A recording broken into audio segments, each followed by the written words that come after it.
बिस्मिल्लाहिर्रहमानिर्रहीम अस्सलाम वालेकुम, welcome to SWS learn all YouTube channel. कैसे आप सब, मुझे उम्मीद है कि आप सब खैरियत से होंगे। वीडियो स्टार्ट करने से पहले जो स्टूडेंट मेरे चैनल पे नए हैं, मेरे चैनल को सब्सक्राइब कर ले ताकि हर आने वाली वीडियो का नोटिफिकेशन आपको मिल सके। रिएक्शंस ऑफ सल्फर बहुत इंपॉर्टेंट टॉपिक है। इसमें डिफरेंट एलिमेंट के साथ सल्फर का रिएक्शन पढ़ेंगे।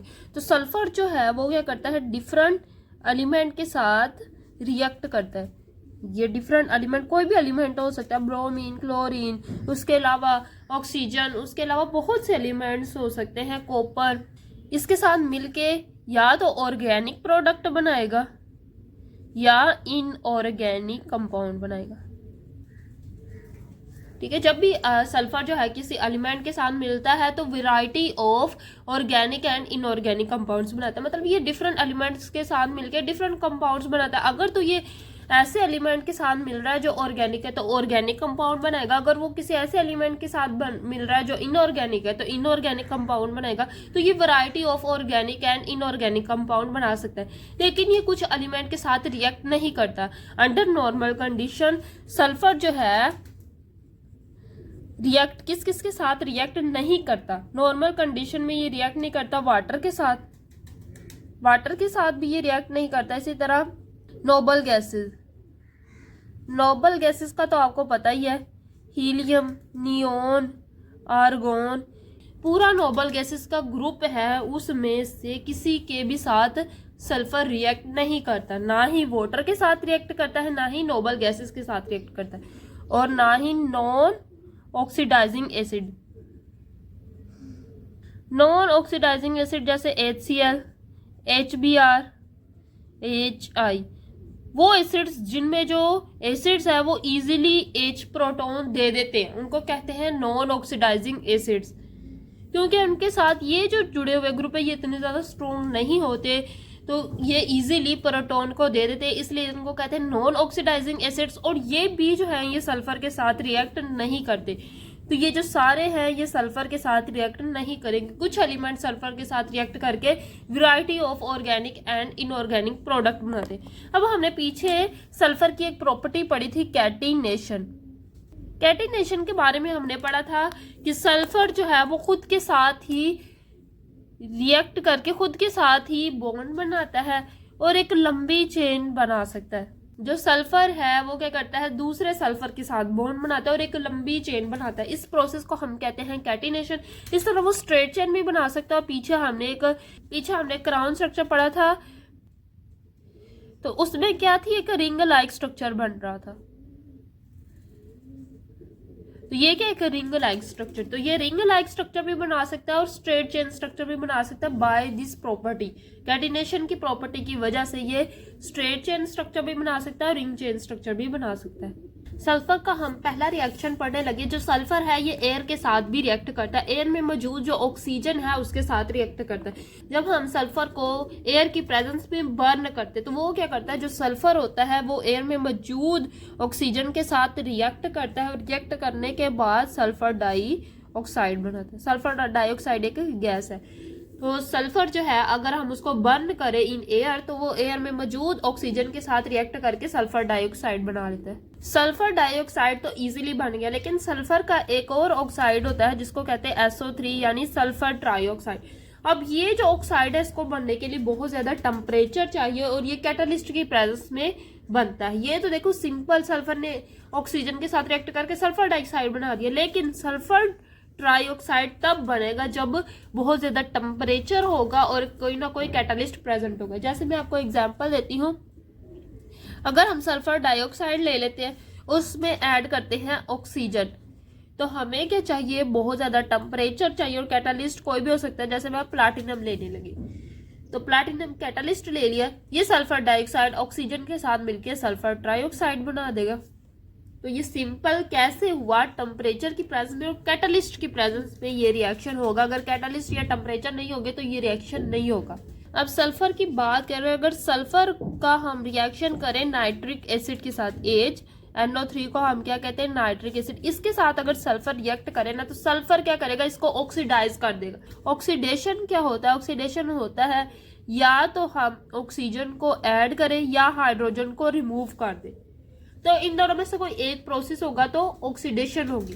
तो हम क्या करेंगे, इस NO3 में से हाइड्रोजन रिमूव कर देंगे तो भी ऑक्सीडेशन होगी इस नाइट्रिक एसिड की। तो सल्फर क्या करेगा, इसको ऑक्सीडाइज करेगा। कैसे? सल्फर करेगा कि वो सल्फर जो है इस हाइड्रोजन को अपने साथ ले लेगा और H2, यहाँ 6 मोल ऑफ नाइट्रिक एसिड है, यहां से हाइड्रोजन निकाल के H2SO4 बनाएगा और वाटर मॉलिक्यूल बनाएगा। बाकी यहां से जो बचेगा वो हमारे पास 6NO2 यानी ये हमारे पास नाइट्रोजन पेरोक्साइड बना। तो सिंपल सल्फर ने क्या किया, इस नाइट्रिक एसिड को ऑक्सीडाइज किया और हमारे पास प्रोडक्ट क्या बने, सल्फ्यूरिक एसिड बना, वाटर बना और नाइट्रोजन पेरोक्साइड बना। सेकंड, सल्फर का ये रिएक्शन है कि अगर सल्फर का हम रिएक्शन किसी ऐसे एलिमेंट के साथ करें जिसकी इलेक्ट्रोनेगेटिविटी कम हो। इलेक्ट्रोनेगेटिविटी क्या होती है कि कोई भी दो एटम है, सपोज हमारे पास एग्जांपल है HCl की, हाइड्रोजन और क्लोरीन ने आपस में बॉन्ड बना के HCl बनाया। अब इन दोनों ने अपना एक एक इलेक्ट्रॉन शेयर किया बॉन्ड बनाने के लिए। तो ये जो शेयर्ड पेयर ऑफ इलेक्ट्रॉन है जिसके जरिए इन्होंने बॉन्ड बनाया है, वो किस एलिमेंट के पास पावर है कि वो उसको अपनी तरफ खींचे। या तो हाइड्रोजन अपने पास खींचेगा या तो क्लोरीन इस शेयर्ड पेयर ऑफ इलेक्ट्रॉन को अपनी तरफ खींचेगा। तो जो ज्यादा ताकत से अपनी तरफ खींचेगा वो ज्यादा इलेक्ट्रोनेगेटिव होगा। सो अगर हम सल्फर का रिएक्शन करें ऐसे एलिमेंट के साथ जिसकी इलेक्ट्रोनेगेटिविटी कम है, यानी वो शेयर्ड पेयर ऑफ इलेक्ट्रॉन को इतनी ताकत से अपनी तरफ नहीं खींच सकता, तो क्या होगा। जैसे मैं आपको एग्जांपल देती, कौन कौन से एलिमेंट है जो आपकी बुक में दिए गए हैं, सिल्वर, कॉपर एंड जिंक। अगर हम क्या करें, पहले Hg के साथ सल्फर का रिएक्शन करें तो इसकी इलेक्ट्रोनेगेटिविटी है कम। अब क्या होगा, जब ऐसे एलिमेंट के साथ सल्फर रिएक्ट करता है जिसकी इलेक्ट्रोनेगेटिविटी कम होती है तो सल्फर जो है वो ऑक्सीडाइजिंग एजेंट के तौर पर एक्ट करता है। ऑक्सीडाइजिंग एजेंट के तौर पर एक्ट करता है, यानी ये जो दूसरा एलिमेंट है उसको ऑक्सीडाइज कर देता है, उसको सल्फाइड में कन्वर्ट कर देता है। तो अगर मैं इसके साथ रिएक्शन करवाऊं तो हमारे पास Ag2S बनेगा। ये जो कंपाउंड बना है ये सिल्वर का सल्फाइड है। तो अगर कोई एलिमेंट है और उसके साथ सल्फर अटैच है तो उसको कहते हैं सल्फाइड प्रोडक्ट। अब इसी तरह एक और एलिमेंट ले लेते हैं जैसे Hg यानी मरकरी। इसके साथ अगर हम सल्फर का रिएक्शन करें तो इधर भी सल्फर एज ऑक्सीडाइजिंग एजेंट के तौर पर एक्ट करेगा और मरकरी का सल्फाइड बना देगा। तो मरकरी के साथ सल्फाइड जाके लग जाएगा और मरकरी का हमारे पास सल्फाइड बन जाएगा। इसी तरह एक और एग्जांपल ले लेते हैं कॉपर की। तो कॉपर के साथ सल्फर रिएक्ट करेगा और कॉपर सल्फेट बढ़ा देगा। यहाँ भी जो सल्फर है वो एज एन ऑक्सीडाइजिंग एजेंट के तौर पर एक्ट किया और इसने क्या किया, इस एलिमेंट को अपने साथ जोड़ के उस एलिमेंट के सल्फाइड बना दिए। देन थर्ड रिएक्शन है, सल्फर क्या करता है, साइनाइड को कन्वर्ट करता है थायोसाइनाइड में। अब कैसे, अगर मैं सल्फर का रिएक्शन करवाऊं किसी साइनाइड ग्रुप के साथ, जैसे मैं पोटाशियम साइनाइड के साथ रिएक्ट करवा रही, साइनाइड कहते हैं CN, ऐसा कंपाउंड जिसमें ये ग्रुप हो उसको कहते हैं साइनाइड। तो अगर मैं सल्फर का रिएक्शन पोटाशियम साइनाइड के साथ करवाऊं तो वो क्या करता है, इस पोटाशियम साइनाइड में को कन्वर्ट कर देता है थायोसाइनाइड। थायोसाइनाइड कहते हैं SCN ग्रुप को। अगर किसी कंपाउंड में ये ग्रुप है ना तो उसमें थायोसाइनाइड ग्रुप है, तो क्या करेगा, ये पोटाशियम साइनाइड को कन्वर्ट कर देगा पोटाशियम थायोसाइनाइड में। सो ये जो रिएक्शन होगा in the presence of heat होगा। इसने क्या किया, इस साइनाइड कंपाउंड को थायोसाइनाइड में कन्वर्ट कर दिया। तो सल्फर जब भी किसी साइनाइड के साथ रिएक्ट करता है तो उसको कन्वर्ट कर देता है थायोसाइनाइड में। अब ये जो थायोसाइनाइड होते हैं ना, ये सूडो हैलाइड होते हैं। सूडो हैलाइड्स उन कंपाउंड्स को कहते हैं जो मोनोवैलेंट होते हैं। मोनोवैलेंट एनाइन होते हैं। मोनोवैलेंट एनाइन जैसे हैलोजेंस है हमारे पास, वो सारे हमारे पास क्या हैलाइड्स, जैसे फ्लोरीन, क्लोरीन, ब्रोमीन, आयोडीन, इन सब के ऊपर क्या है, एक एक चार्ज है, यानी ये भी मोनोवैलेंट एनाइन है। इसके अलावा अगर मैं थायोसाइनाइड की बात करूं तो इसके ऊपर भी -1 होता है, बिल्कुल हैलोजेंस की तरह उनके ऊपर भी क्या होता है, -1। इसी तरह थायोसाइनाइड के ऊपर भी नेगेटिव साइन होता है, तो इसलिए इसको हम कहते हैं स्यूडो हैलाइड। अब हम करने लगे सल्फर के रिएक्शन विद हैलोजेंस। हैलोजेंस क्या क्या है, फ्लोरीन, क्लोरीन, ब्रोमीन, आयोडीन, तो इन सब के साथ सल्फर के रिएक्शन करने लगे। तो सल्फर जो है सबसे पहले हमारे पास हैलोजेंस में क्या आता है, फ्लोरीन। तो फ्लोरीन गैस के साथ जो सल्फर है वो डायरेक्टली यानी सीधा सीधा इसके साथ रिएक्शन करता है। दो फ्लोरीन के मॉलिक्यूल्स है, जो फ्लोरीन है सल्फर का करता है, इस फ्लोरीन के साथ डायरेक्टली रिएक्शन करता है और डायरेक्ट इसका प्रोडक्ट बना सकता है। अगर तो 2 मोल है तो SF4 बनेगा, अगर तो 3 मोल है फ्लोरीन के तो हमारे पास SF6 बनेगा। तो इसने क्या किया, डायरेक्टली फ्लोरीन से रिएक्ट करके इसका SF4 और SF6 बनाया। अब ये जो SF6 है ना, ये बहुत ज्यादा अनरिएक्टिव है, यानी ये किसी के साथ जल्दी रिएक्ट नहीं करती। अनरिएक्ट होने की वजह से ये इंसोलेटिंग गैस के तौर पर एक्ट करती है। किसके लिए एक्ट करती है, इंसोलेटिंग गैस के तौर पर एक्ट करती है। बहुत सी इलेक्ट्रिकल डिवाइस में हम इसको यूज करते हैं एज एन इंसोलेटिंग गैस, क्योंकि ये किसी के साथ रिएक्ट नहीं करती तो ये इंसोलेशन का काम इजीली कर सकती है। अगर हम सल्फर का रिएक्शन नेक्स्ट हैलोजन यानी क्लोरीन के साथ करें तो सल्फर जो है वो बड़ी जल्दी से रिएक्ट कर लेता है क्लोरीन के साथ। तो अगर सल्फर जो है वो क्लोरीन के साथ रिएक्ट करता है तो पहले क्या बनता है, H2Cl2। हमेशा जब भी सल्फर क्लोरीन के साथ रिएक्ट करेगा तो पहला प्रोडक्ट हमारे पास ये बनेगा। ये जो है ये येलो लिक्विड होता है। अब ये जो प्रोडक्ट बना है H2Cl2, ये फर्दर क्लोरीन के साथ रिएक्ट करता है, रिएक्ट करके हमारे पास HCl2 बना सकता है। तो इस तरह रिएक्शन होता है। पहले सल्फर ने रिएक्ट किया क्लोरीन के साथ, H2Cl2 बना। अब ये जो H2Cl है ये येलो लिक्विड होता है, ये दोबारा फर्दर क्लोरीन के साथ रिएक्ट करके HCl2 बना सकता है। इस तरह हमारे पास HCl2 बनता है। अब हम करने लगे हैं सल्फर के यूजेस। पहला यूज है वल्कनाइजेशन। वल्कनाइजेशन का क्या मतलब है, वल्कनाइजेशन अगर मैं रबड़ मॉलिक्यूल लूं, कोई भी रबड़ मॉलिक्यूलर चेन लूं, अगर मैं क्या करूं उसमें सल्फर ऐड करूं तो क्या होगा, वोल्केनाइजेशन का प्रोसेस होगा। और क्या होगा कि जो नई बनने वाली रबड़ होगी उसकी स्ट्रेंथ भी ज्यादा होगी, मोर स्ट्रेंथ होगी। अब ऐसा क्या हुआ, जो रबड़ चेन मॉलिक्यूल है वो कैसा होता है, कुछ इस तरह का। उसमें क्या होता है, इतने ज्यादा मॉलिक्यूल मिल के एक बड़ा सा मॉलिक्यूल बनाते हैं। कुछ इस तरह का होता है रबड़ मॉलिक्यूल। अब ये जो रबड़ मॉलिक्यूल है इसकी स्ट्रेंथ कम है, यानी अगर मैं इस रबड़ को खींचूंगी तो ये क्या करेगा, जल्दी टूट जाएगा। लेकिन अगर मैं क्या करती हूँ, सल्फर ऐड करती हूँ, तो जो ये जो मॉलिक्यूल है इसमें क्या होगा, ये क्या रबड़ का मॉलिक्यूल जब इसका रिएक्शन सल्फर के साथ करूंगी तो क्या होगा, ये क्या करेगा, आपस में इस तरह बॉन्ड बना लेंगे। अब हर बॉन्ड में कितने सल्फर आ रहे हैं, 2 बॉन्ड। तो ये जो बनने वाला बॉन्ड है इसको कहते हैं डाइसल्फाइड ब्रिज। ये एज अ ब्रिज यानी पुल के तौर पर काम कर रहा है। इस चेन और इस चेन में ये एज अ पुल के तौर पर काम कर रहा है, तो इसको कहेंगे डाइसल्फाइड ब्रिज। ये जो प्रोसेस हुआ है जिसमें सल्फर ने इस रबड़ मॉलिक्यूल के साथ डाइसल्फाइड ब्रिज बनाए हैं, इस प्रोसेस को हम कहते हैं वल्कनाइजेशन। ये क्या हुई है, रबड़ की वल्कनाइजेशन हुई है ऑफ रबड़। अब ये हमने क्यों डाइसल्फाइड ब्रिज बनाया इस रबड़ मॉलिक्यूल के साथ, क्योंकि ये जो रबड़ मॉलिक्यूल है इसकी स्ट्रेंथ इंक्रीज हो जाएगी। अब मैं इस रबड़ को खींचूंगी तो ये क्या करेगी, जल्दी टूटेगी नहीं। ये जो रबड़ का मॉलिक्यूल था ये जल्दी टूट जा रहा था क्योंकि इसमें जो है वो डाइसल्फाइड बॉन्ड नहीं थे। लेकिन इस रबड़ के मॉलिक्यूल में डाइसल्फाइड बॉन्ड है, तो ये मोर स्ट्रेंथ है, इसकी स्ट्रेंथ क्या है, ज्यादा है। इसकी स्ट्रेंथ क्या है, ज्यादा है। ये जो रबड़ मॉलिक्यूल था इसकी स्ट्रेंथ कम थी, लेकिन ये वल्कनाइजेशन ऑफ रबड़ के बाद जो रबड़ बनी है उसकी स्ट्रेंथ ज्यादा हो जाएगी।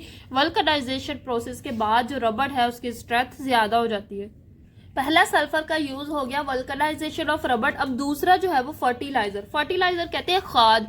ये ऐसे कंपाउंड होते हैं, अगर हम इनको फसलों में डालें तो जो फसल है वो बड़ी अच्छी ग्रो करती है, यानी उसकी जो प्रोडक्टिविटी है वो इंक्रीज कर जाती है। तो सल्फर भी एज अ फर्टिलाइजर के तौर पर एक्ट करता है क्योंकि ये पौधों की ग्रोथ के लिए बहुत ज्यादा जरूरी है। जो सल्फर है पौधों की ग्रोथ के लिए बहुत ज्यादा जरूरी है, इसलिए हम इसको एज अ फर्टिलाइजर के तौर पर यूज करते हैं। किस किस फॉर्म में, एलिमेंटल सल्फर के फॉर्म में भी यूज करते हैं। अगर आप फर्टिलाइजर देखें तो कौन कौन सा फर्टिलाइजर यूज करते हैं, सल्फर का एलिमेंटल सल्फर भी यूज करते हैं, यानी ये किसी एलिमेंट के साथ ही बॉन्ड बनाया तो अकेली सल्फर ही होती है जो एलिमेंट की फॉर्म में होती है, तो उसको कहते हैं एलिमेंटल सल्फर। इसी तरह हम सल्फर कोटेड फर्टिलाइजर भी यूज करते हैं, सल्फर कोटेड फर्टिलाइजर। कुछ किसी और फर्टिलाइजर के साथ सल्फर को मिक्स कर दे तो सल्फर कोटेड फर्टिलाइजर बन जाता है। इसी तरह अगर हम यूरिया के साथ सल्फर को मिक्स कर दे तो सल्फर कोटेड यूरिया फर्टिलाइजर बन जाता है। करते हैं जो सल्फर का फर्टिलाइजर यूज करते हैं। अब जो फर्टिलाइजर है ये किस तरह यूज होता है, अगर हम देखें जमीन में भी तो कुछ ना कुछ सल्फर मौजूद होगा, तो सल्फर जो जमीन में मौजूद होता है ना वो सल्फेट की फॉर्म में होता है। सॉइल जो है डिप्लीटेड होती है तो उसमें जो सल्फर होता है वो सल्फेट की फॉर्म में होता है। अब ये जो सल्फेट है इसको हम रीस्टोर करते हैं सल्फर में बाय अमोनियम सल्फेट, इसको कन्वर्ट करते हैं अमोनियम सल्फेट, ताकि जो सॉइल है वो इस सल्फर को स्टोर कर सके in the form of ammonium sulphate. इस फॉर्म में तो जो जमीन है सॉइल है वो स्टोर करती है, लेकिन अगर मैं फर्टिलाइजर एलिमेंट की फॉर्म में दूं तो कुछ माइक्रोब्स सॉइल में मौजूद होते हैं, वो क्या करते हैं इस एलिमेंटल सॉइल को, एलिमेंटल में अगर सॉइल यूज करूं एलिमेंटल सल्फर, अगर मैं क्या करूं एलिमेंटल सल्फर यूज करूं तो क्या होता है कुछ ना कुछ जमीन में माइक्रोब्स छोटे छोटे माइक्रो ऑर्गेनिज्म मौजूद होते हैं, वो क्या करते हैं इस एलिमेंटल फॉर्म ऑफ सल्फर को कन्वर्ट करते हैं सोल्यूबल फॉर्म ऑफ सल्फर। अब इसको सोल्यूबल फॉर्म में कन्वर्ट करने का क्या फायदा है, ये जो सोल्यूबल फॉर्म है ये प्लांट्स यूज करते हैं अपनी ग्रोथ के लिए, वो डायरेक्ट एलिमेंटल सल्फर यूज नहीं कर सकते, तो कुछ माइक्रोब्स क्या करते हैं इसको सोल्यूबल फॉर्म ऑफ सल्फर में कन्वर्ट करते हैं जिसे प्लांट यूज करते हैं। अगर मैं कोई फर्टिलाइजर बताऊं सल्फर का तो उसकी बेस्ट एग्जाम्पल है जिप्सम। जिप्सम जो है इसको कैल्शियम सल्फेट पेंटाहाइड्रेट भी कहते हैं। थर्ड यूज है सल्फर का गन पाउडर। गन पाउडर किस तरह बनता है अगर मैं आपको बताऊं तो हम क्या करते हैं 75% जो है वो पोटाशियम नाइट्रेट लेते हैं और इसी तरह 15% हम लेते हैं वुड चारकोल।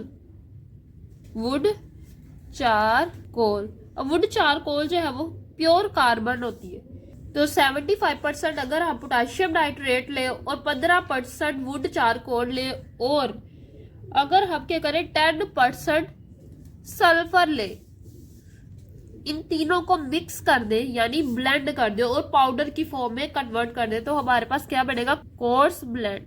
कोर्स ब्लेंड का क्या मतलब, इनको पीस दे और आपस में मिक्स कर दे, तो जो पाउडर बनेगा उसको कहते हैं गन पाउडर, जो कि गन में यूज होता है। ये वुड जो चारकोल है ये प्योर कार्बन होता है और ये कोयले की फॉर्म में होता है, तो जो कोयला है वह जलने के लिए यूज होता है, तो इसमें जो मेन फ्यूल है वो हमारे पास है चारकोल। मेन फ्यूल जो है वो वुड चारकोल है।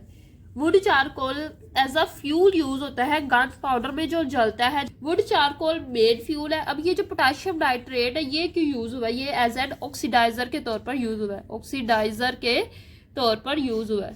और ये जो सल्फर है ये एडिशनल फ्यूल है। एडिशनल फ्यूल का क्या मतलब है, एडिशनल फ्यूल का मतलब ये है कि ये क्या करेगा, जो मेन फ्यूल है वुड चारकोल उसको जलने में हेल्प आउट करेगा, उसको जल्दी जलाएगा। अगर हम इसका रिएक्शन देखें तो रिएक्शन कैसे होगा, 10 मोल है पोटाशियम नाइट्रेट के जो कि 75% है, इसी तरह 3 मोल है सल्फर के जो कि है 10% और इसी तरह 8 मोल है कार्बन के जो कि है 15%।